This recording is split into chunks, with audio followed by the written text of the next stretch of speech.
పండుగంటే మబ్బుల్నే లేచి అలుకు జల్లి ఇల్లు దూడ్చుకొని దర్వాజలకు దోర్నపాకు పూలు పెడతారు. ఇంత పాశంబు వండి పూజలు చేసి దేవునికి నైవేద్యం పెడతారు. కొత్త బట్టలు కట్టుకుంటారు, పిండొంటలు తింటారు, ముక్క కూర తినుడు తాగుడు నడుస్తుంది. పొద్దుముకి చుట్టాలు దోస్తులను కలుస్తారు, పటాకులు ముట్టిస్తారు. జాతర అయితే ఎడ్ల బండ్ల ఊరేగింపు తీస్తారు. కానీ గీడ మొత్తం రివర్స్ ఉన్నదుల్లా. చిత్రం అనిపిస్తుందిలే. ఇది సుత పండుగేనుల్లా. నిర్మల్ జిల్లా ఖానాపూర్లా జట్టక్కన్ సాగదోలిండ్రు గిట్లా.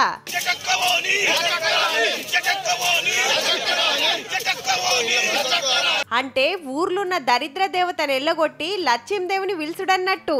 పాత చీపుర్లు, చాటలు, పాత బట్టలన్నీ ఊరవతల పడేసి ఆడనే తానాలు చేసి మళ్ళా ఇంటి బాట పట్టిర్రు.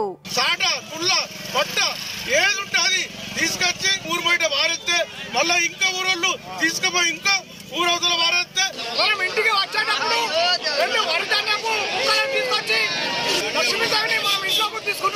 తాత ముత్తాతల కాలంకెళ్ళి వస్తున్న ఆచారమట. ఎవ్వల నమ్మకాల అల్లై మళ్ళా.